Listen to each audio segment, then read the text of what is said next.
I'm James Ford. We're here in the Pominock Houses, a New York City Housing Authority public housing development here in Fresh Meadows, Queens. For most of the last year, PIX-11 News has been investigating a whistleblower's complaint saying that NYCHA elevators, some 3,000 of them throughout the system, are not completely safe because what's called the Remote Elevator Monitoring System, or REMS, isn't being properly monitored by the Housing Authority. You first met Henrik Beausoleil months ago when we aired a report related to his whistleblower complaint that remains pending before the New York State Supreme Court. The former subject matter expert on elevators for a company hired by the federal monitor of NYCHA, the New York City Housing Authority, alleged he was dismissed from that job after he discovered what he claimed to be a major problem with NYCHA's elevator maintenance beginning 2 years ago. A lot of things that the department was not doing properly. One of those alleged things involves what's called REMS, which stands for Remote Elevator Monitoring System. It monitors the safety components of that elevator to prevent accidents. At least 70% of NYCHA's elevators, that's more than 2,300 of them, are required by the federal government to have REMS installed. NYCHA has long said it has exceeded that requirement. But Beausoleil says that when you look at how REMS works, the only way for you to know there's something wrong with that elevator is for someone to actually go sit in front of a computer and look at each device. There's no one in front of the devices. As part of the whistleblower complaint, Beausoleil is suing NYCHA and the company he worked for, Turner and Townsend Heery, for dismissing him for his concerns over safety, he claims. He also alleges racial discrimination. Both defendants have responded similarly to the lawsuit in court. Turner and Townsend Heery saying that it has, quote, complied with all applicable laws, rules, regulations, and applicable standards of care, end quote. NYCHA is saying that it has, quote, acted reasonably, lawfully, and in good faith, without malice, in accordance with applicable laws, end quote. Now, since the story first aired in June, the New York City Housing Authority reached out to us saying they wanted to show us more.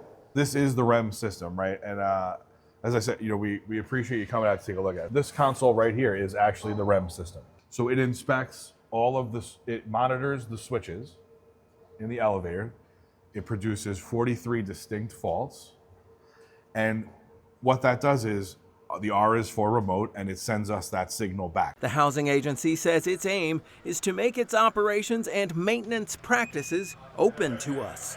This is our training center, of course, so we're able to create faults so that mechanics can understand how to repair them. So if you look at the screen over here, right, on this main view panel, what you see is as we create a fault, right, which is a fault in the electronic, one of those electronic switches, it will automatically switch to faulted. So when the mechanic arrives, what they'll do is they'll go to fault finder, and they'll be able to see what the description of that fault is, and that will guide them to fix it. This simulator is what we built ourselves so we can train our mechanics and helpers. So for us to train efficiently, we want to give them real live problems. So when I flip a toggle switch, it's actually going to create the problem on the elevator where our mechanics would have to go train to, they have to search for the problem. They have to locate the problem. I got on this on the elevator cab itself, correct? Okay, and this is I mean, it's not even a mock-up, right? It's an actual elevator that's in the New York City Housing Authority. So if I hit switch number 1, which would be a top final, I'm going to come over to my fault screen. It says faulted. I'll hit fault finder, and you're going to see it says top final. What is top final? I just don't know. Top final is if the elevator goes into the top of the elevator shaft. So obviously that would be a problem. Keith Grossman is in charge of all of NYCHA's services, including elevators. This is our training center, of course. This summer, he took us to the Long Island City location where maintenance technicians become certified in elevator operations, including REMS, According to Grossman, when any of the more than 2,300 REMS-equipped NYCHA elevators show an urgent problem, our dispatchers will see that in real time, pick up the phone, call the mechanic and say, we need you to go over there and make that repair. that happens here. Each dispatcher is focused on a specific geographical area. NYCHA also gave us access to the dispatch center, from which operators send mechanics out to respond to issues that are indicated by REMS. If we have a downtime event or a shutdown that's required or a hazardous condition, that's coming up on their screens in real time and triggering a call to our mechanics teams out in the field. That usually means the problem is here. This is controlling everything that this elevator right here does. This is an elevator machine room in one of the 335 NYCHA developments citywide. It's secured. The only folks who can enter this room are the elevator mechanics, NYCHA elevator mechanics, or a vendor that we assign, and the FDNY for emergency services to shut down the car. REMS is part of the mechanical and electronic system here and in about 78% of all 3,000 elevators in NYCHA housing, the agency says. REMS indicates if there's any problem. Compare this to what we saw in the mock-up over at the training center. Yeah. So as you can see, it's the same device, right? We're looking at the same. This is the REMS console right here, and then into the main controller. Obviously, the difference being that this one is live. This is controlling everything that this elevator right here does. It's controlling the speed with which it moves. It's controlling the doors. It's controlling the call switch in the elevator, right? It controls the elevator operation from, I guess, really from the first floor to the top. So, and then everything inside, including the lights, the fans, the exhaust fans, and even the control of the main machine head right here. This is a really nice thing. It does guide the mechanic when they get here. It allows them to really break down what the issue was faster. So, the end of it is like, it is one of our many tools, right? It is a helpful tool, and it is something that we're happy to have and continue to grow the portfolio on.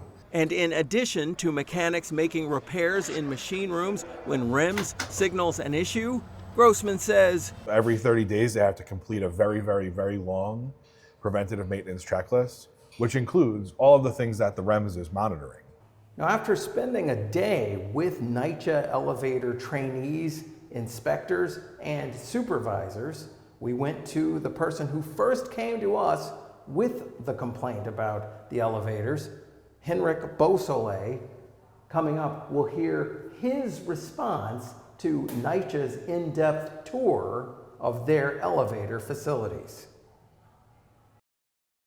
Our PIX-11 News in-depth investigation continues into the safety of elevators in the NYCHA system. You'll recall that last winter, a whistleblower came to PIX-11 News to say that the elevators throughout the system, 3,000 of them, were not adequately safe for residents.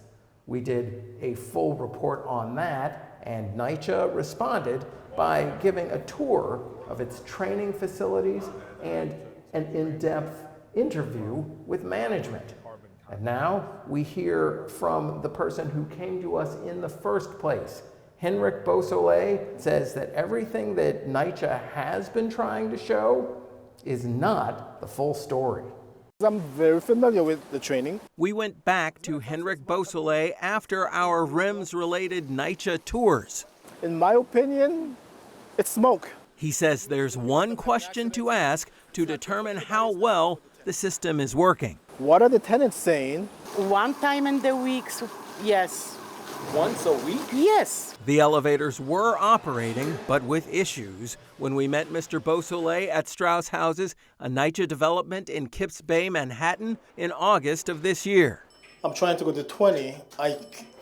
Nothing's working. The light doesn't come on. People saw us and approached us to say that maintenance work is happening, but in a limited manner. They fix the elevators, and they do a good job. But then after that, like about 2 or 3 days later, they get stuck. Beausoleil said tenants' complaints show issues between how REMS works and how NYCHA says it uses the system to troubleshoot and address problems. Unless the culture change where they are honest with the public, we will never get to a space where the tenants can trust them. That echoes the words of Bart Schwartz, the former monitor appointed by the federal government, who stressed in his final letter sent in February of last year that NYCHA's elevator service and repair department needs to continually promote a culture of responsibility and accountability.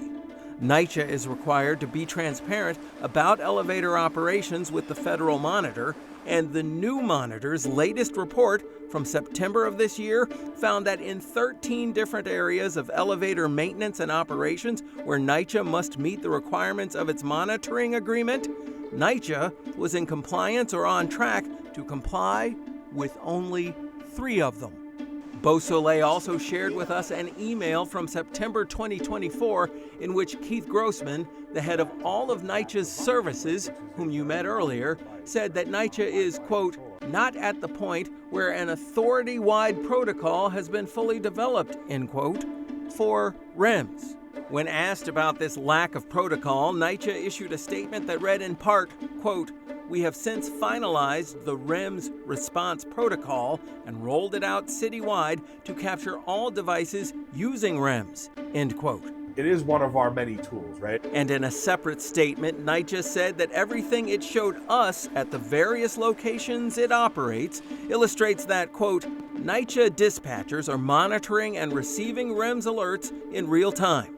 REMS is now installed in the majority of NYCHA's elevator stock, 78%, and all elevator staff are trained on the system.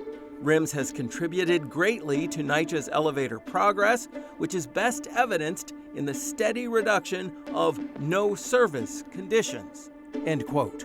PIX-11 News always endeavors to tell all sides of the story. This investigation began with someone reaching out to PIX-11 News. We encourage everyone to do the same through the PIX-11 app or at the PIX-11 website, pix11.com. Reporting from Fresh Meadows, Queens, I'm James Ford, PIX-11 News.